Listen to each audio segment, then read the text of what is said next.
Hi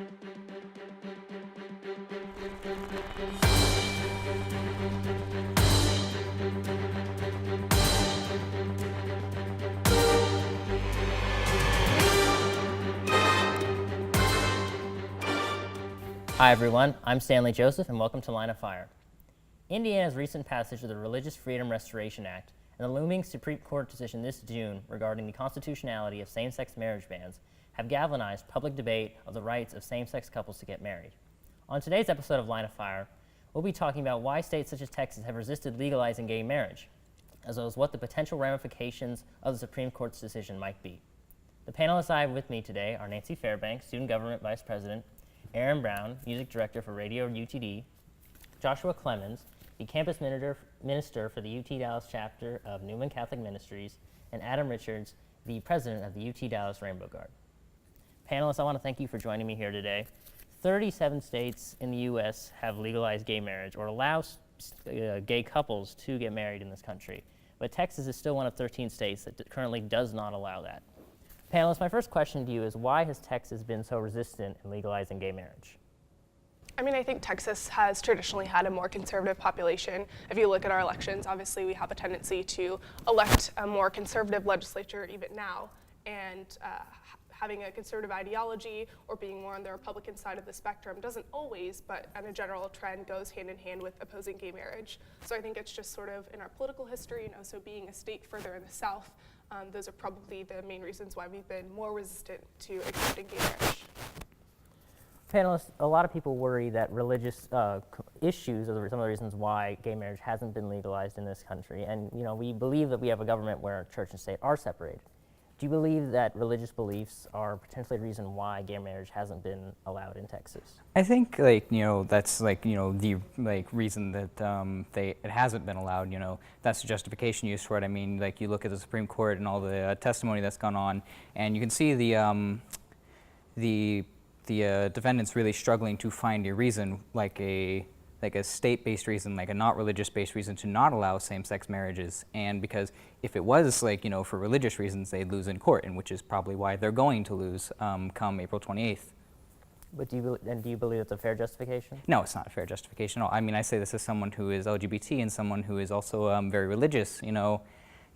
There's no, I don't seek to impose my religious beliefs on others. I would not force someone who is Southern Baptist, to convert to Progressive Methodism. But on the other hand, it's not, marriage is a tool of the state. It's not, exclusively a religious tool. It's done through county judges. It's done through, elected officials. It's not something that, the church has exclusive dominion over, because people who are not Christian can get married, Muslims get married, atheists can get married.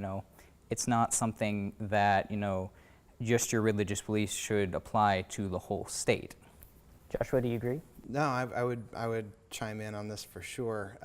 In part because I think a lot of the justifications that do come out of religious entities oftentimes do have a foundation in their own kind of faith tradition. However, it's not solely a faith tradition concern. I can speak from the Catholic side that a lot of our concerns are primarily philosophical first. Take a different stand on the nature of law, and furthermore, try to have a rational discourse purely on the nature of the person as a foundation for rights. So I think the question at hand is the definition of marriage, even based on what kinds of even philosophical criteria can we have to allow for or as a foundation for the right to marriage.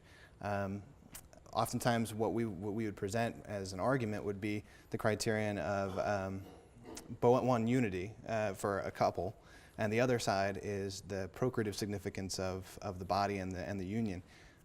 It's that particular kernel of truth, I think, that is a rationale for any kind of public authority to have an interest in marriage as something fundamental. Here's a reason why the state would say married, because there's a potential font of new citizens that are coming from that.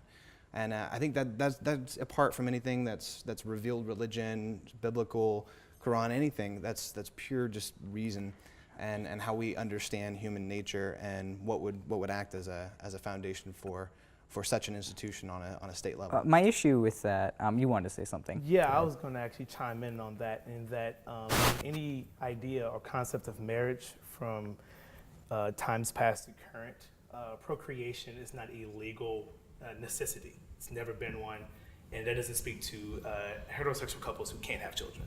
So the production of offspring really has nothing to do entirely with marriage, especially if you look at, and even the beginning of the creation of marriage thousands of years ago, which was set up as a social contract between two families that was arranged for, political reasons to create Economic reasons. For economic reasons. The act of procreation really has no legal bearing on marriage, and while I can acknowledge a lot of people have that issue with it, it's a moot point because it really has nothing to do with the topic at hand, especially legally, and it shouldn't have anything to do with the topic at hand. See, I think this is one of those issues where I'd say it comes down to the understanding of the nature of the law anyway. For example, if we look at an evolution of marriage and say where it came from and use that as a foundation for what should make it legal, is there kind of a background philosophy on the law to say that it's about the development and what we decide this is, versus could we have a discovery in human nature over time and a development to actually find why are we legalizing marriage? So I would say that we've developed to a point, at least in a Catholic philosophical tradition, to say what is this thing that we're trying to do when we have a state marriage? Because I mean, in the Catholic tradition, we'd say that there's sacramental marriage, which is purely church, but then there's this natural marriage that's also valid and that should have some sort of state mandate or state legislation on it. When I say state, I don't mean like state versus federal, but like public authority, like large nationwide. Like natural marriage, like what does that come from? Does it come from like human nature? Does it come from, because like, as has been seen, countless times, like other species have Right. homosexuality, people have expressed homosexuality for generations. I don't understand where you're coming from when you say there's this natural lead into marriage, because as what's your name again? I just forgot. As Aaron pointed out, that in the past, like, marriage has been for economic reasons. It's not necessarily been, between one man and one woman. Even in Christian traditions, we're talking like, one man and multiple wives, for example. Like, these were not, made in the modern sense of like love and commitment. These were like economic agreements between two parties, oftentimes like upper class parties. Especially if someone wanted to advance in a class, they would marry into a more wealthy family. If I can also piggyback on this, I'm also very wary on the concept of offspring being put into marriage. I feel like that was Because then old people can't get married. Right, and that was a reasoning against amalgamation or miscegenation in the 1950s and the 1960s. This idea that in any particular religion, I can kind of judge and give a classification of what type of product should come out of a marriage, which, marriage should be a private matter between two parties and not between any other religious entity to judge who should and should not be married. I'd also, before you go on, I'd also like to point out, like, the religious justification was used for miscegnation too. I remember it was, I can't remember what judge, but it was God separated the races. If he wanted them to mix, he wouldn't have put them on separate continents. Yeah, this like religious justification has been used before and has been found very lacking by the courts historically.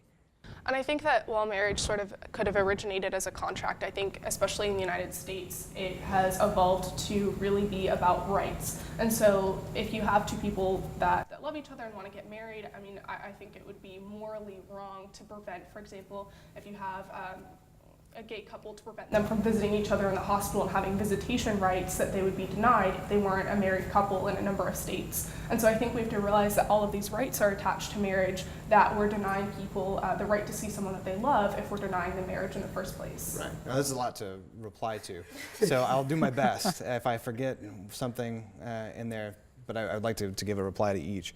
So for one, when it comes to the natural part, I wouldn't want to say that it's sheer biology either. If we did that, we'd be kind of making into this stumbling into an era of biologism. So it would be.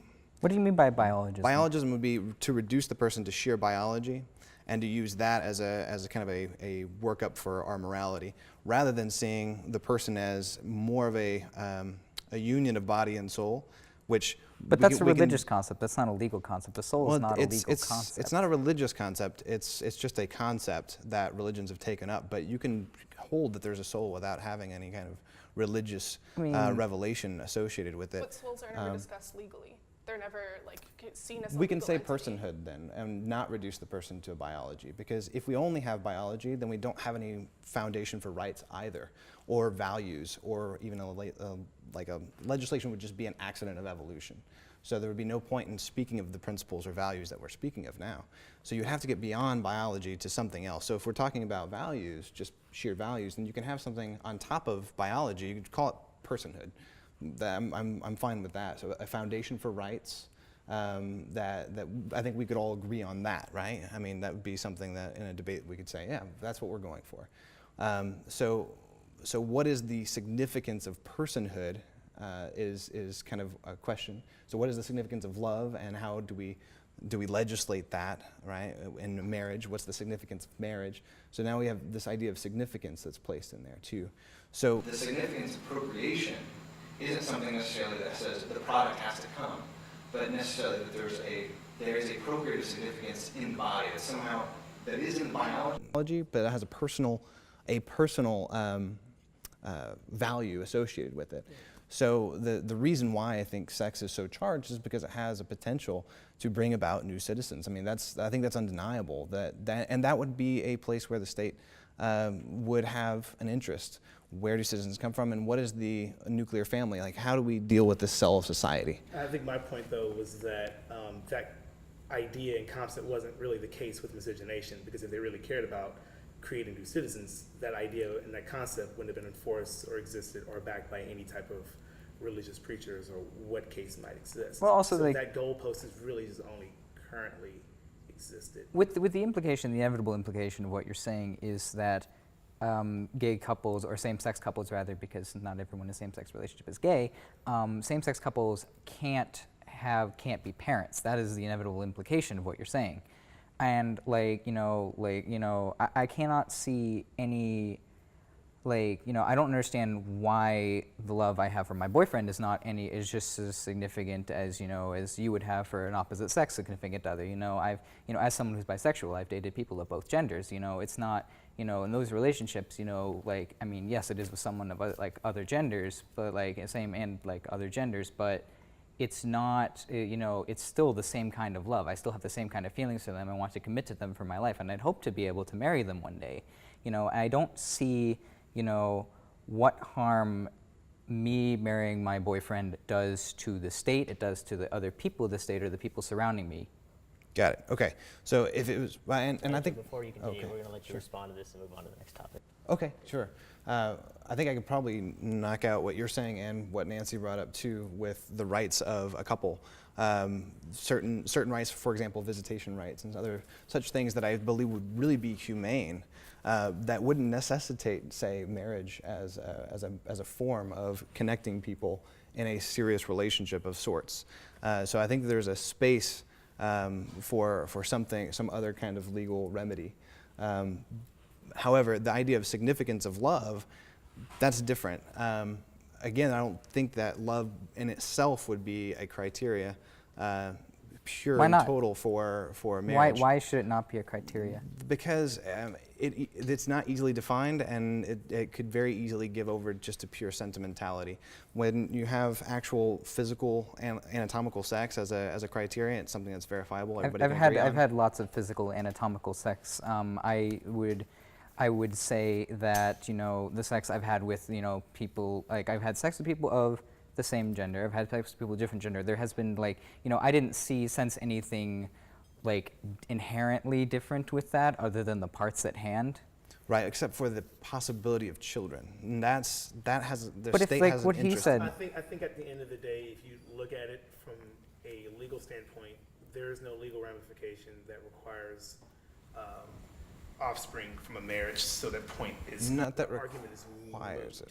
Well, I don't mean requirement of it. Well, I'm just saying that the argument, even at the end of the day, is kind of irrelevant, because if it's if it's not even in any type of legal sense that that an offspring has to come of it or procreation is Right. necessary, then it wouldn't be useful, I guess. To Not that procreation is necessary, but the unit of significance and the procreative significance of the body. But does of it the take person, away so it's different. significance from my marriage if I have my uterus removed because of the potential for cancer? Right. See, and so that's a whole other area of morality. We're so going to that have would to be move on to the next topic right now. So if the Supreme Court this April 28th decides to hold up legality of same-sex marriage bans, what would be the ramifications here in Texas? I mean, I think you're going to have a portion of the population in Texas that's going to be upset, obviously. I think you have the potential for more discrimination as the issue becomes more prevalent. So business owners saying, I don't want to serve gay couples, or practitioners that, ministers, practitioners, people that are legally ordained to marry others, refusing to marry gay couples. So I think that will happen in some circumstances. That's what some people worry about, what's happening in Indiana right now. Right, but I do think that in general, most of the population is going to either accept it or celebrate it. And I think a lot of people are going to accept it because they're going to realize it doesn't actually impact them. If Adam gets married to his boyfriend, it really doesn't matter to me. I mean, I would be very happy for him, but it has no impact on my life. We've only been together 5 months. We're not there yet. But let's say in the case that the Supreme Court decides to strike same-sex marriage bans as unconstitutional, do you see the Texas legislature as potentially putting in together any action that might work against that? We already have, and I've been talking with you about a resolution regarding this, a student government resolution. There already have been, I think it was 20 bills proposed to limit the rights of LGBT and other gender, sexual, romantic minorities. And it's like takes a variety of things. Like, you see stuff like, they were like one of the bills was proposing to have marriage licenses issued through the Secretary of State, so they could refuse to issue licenses if they personally disagreed with it, or not funding county clerks if they decided to issue same-sex marriage licenses. At least those are the ones directly related to same-sex marriage. Another part of the backlash is against transgender individuals, because many on the right see them see transgender individuals as the new whipping boy that they can gin up. They can gin up bigoted sentiment again and drive out votes. You see bills, there was a particularly onerous bill in the legislature right now that would, if a business were to allow a transgender individual to use a restroom corresponding to their gender, would not only give that person a misdemeanor and up to a year of jail time, but also charge the building owner with a felony and jail time. Right. Which is, and I've seen the statistics on this. I think it's something like 70% of transgender people have faced verbal harassment upon attempting to enter a restroom of their gender. 25% have faced physical harassment, if I remember correctly. It was a Williams Institute study that showed that. And 19 states have laws protecting transgender individuals and their restroom access and access to public spaces like that. And there's always a fear of oh, and a man's gonna go into a woman's restroom and rape little girls or something like that. And first off, transgender women are not men. That's first off. Second off, they're going into the bathroom to pee, not to sexually assault people. And third, many states already have these laws protecting transgender individuals, and none of them have seen, this feared wave of sexual assaults resulting from protecting transgender individuals and their access to restrooms and other spaces. But do you feel that even if the Supreme Court strikes down same-sex marriage or same-sex marriage bans as unconstitutional, do you feel like that LGBT individuals are still going to face harassment, still going to face? Yes, no, absolutely. So if that's the case, what do you think, and what do all the panelists think, what do you think needs to happen before, if it's even possible that we have LGBT individuals accepted as full members of the community? I think one thing to do is start integrating the idea of being LGBT into education at a younger age. And I know we may disagree on this, but I think especially when you're taking sex education courses that you would take in middle school or high school, there's really no information, at least for me there wasn't, coming from Missouri, about what it would be to be an LGBT person and how they would deal with gender issues. And so I think that, as well as, this isn't going to stop people's discrimination, but providing counseling in schools like we have at UT Dallas to help people deal with gender-based issues or harassment would go a long way towards supporting LGBT people as they continue to face discrimination. I thought you might have said something. No, I would say, unfortunately, I feel like as with the civil rights in the 1950s and 60s and 70s, the process takes time. You're dealing with a situation where it may be beliefs that are essentially archaic, that maybe 30 years from now, that generation will look back and say, wow, why do we even have this argument? This was kind of a no-brainer, and kind of see what we're dealing with as ridiculous. And eventually, a lot of us just have to kind of fade into the black in order for things to actually start moving forward. And I think Strom Thurmond had to go. I think things so. will get better. I've already seen things get better, just in my time living here. Just generally seeing the progress that's made. Just seeing in 2012 when it was the first time that voters had ever actually approved of same-sex marriage at the ballot box. It was just kind of it's one of those sea change kind of things. I get I don't know have anyone in my supportive life who in my personal life who isn't supportive of my sexuality and who I choose to date. And it's wonderful, and I think things really are starting to change for the better. But legal rulings aren't everything. They don't necessarily change people's attitudes, and that is goes back to education. I was told by a counselor in high school that bisexuality didn't exist, and that was up in Frisco ISD. That wasn't some backwater town in West Texas. That was here, a very metropolitan modern area. So there's a lot of progress that still needs to be made, but I think things in general are getting better. I would say that there is a need for a humanization. There's a huge gap, and I think that both extremes are wrong. There's got to be a third way and a place for serious dialogue, because at the end of the day, one side would be to dehumanize a whole population of people. And so I think that is something that is evolving now, is that there isn't the same kind of discrimination against a person as much, and hopefully that will continue to cease.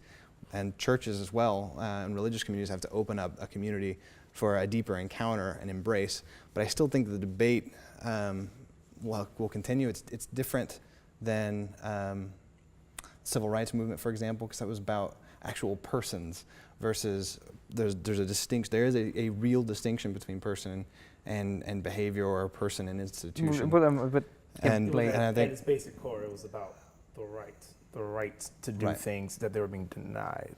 Except for there is a right to marriage. The question still is the definition of the thing that we have a right to. So defining terms. It's being provisional at this point. That's kind of the thing. I mean, I had the right to education, but we were still denied proper education and through the right resources, and still open discrimination was allowed, and same thing like housing discrimination. Right, which Just was because wrong. Which is still was allowed fundamentally against wrong. LGBT people, may I add, housing and service discrimination in this state even is allowed against LGBT people. If I wanted to buy a house and someone didn't want to sell it to me because I wanted to buy it with my boyfriend, that was perfectly legal and legal for them to do. Not ethical and probably not the nicest thing to do, but it is legal. It's one of those issues that the Supreme Court decision won't necessarily. No, and that would be something that I mean, it's different for transgender individuals because they're protected. The Justice Department has expanded Title VII and Title IX, some of its gender discrimination laws, and some of that applies to transgender individuals. I'm not fully up to date on what exactly that covers, but I know that does cover, I'm fairly certain it covers job and education discrimination, for example. But in terms of LGBT individuals and for any holes left in the federal law for transgender individuals, it would have to take federal level legislation to remedy that kind of discrimination. You'd have to expand the Civil Rights Act is what would happen. Okay. All right, panelists, we're going to move on to our last question right now. So we call this United States, but if someone gets married in California, their marriage isn't necessarily recognized in Texas. Why is that? Why are the states allowed to have differing policies regarding marriage and what they choose to recognize? Well, I know that's one of the two things that the Supreme Court is addressing in their case right now. First, whether states should all be required to provide same-sex marriage licenses, but also whether or not they would be required to recognize same-sex marriages in other states where it is legal, even if it wasn't legal in that state. So that's something the Supreme Court's addressing. We've seen it happen with other issues such as the legalization of marijuana, where federal policy has failed to address an issue, and so state policy has taken precedent and taken hold. And so I think that until we get the Supreme Court decision, there's going to be a continued lack of unification between the states as to whether or not they will legalize or recognize same-sex marriage. There's a difference between like the federal policy regarding marijuana, because marijuana is still illegal at the federal level. Right. Same-sex marriage is not illegal at the federal It's level. just The not federal addressed. government really wanted to step in and stop like Colorado from like, you know, having marijuana laws. They totally could. They could take the states to court, but I think, you know, because for political reasons in the government, they don't want to do that. The other thing was, because it would generate like huge political backlash, it'd be very unpopular. The other thing, you know, you're talking about like with states having to recognize marriages from other states, like, you know, legal precedent has shown they do. They have to recognize marriages from other states. Like, you know, that's just generally, it's recognizing contracts from other states. It's just been historical legal precedent since since this country was founded. You know, they struck that down, like, you know, with the 1967, was it, Loving versus Virginia? And I think you're going to see that happen again with the Supreme Court. They're definitely going to hold that, yes, you do have to recognize same-sex marriage licenses issued in other states.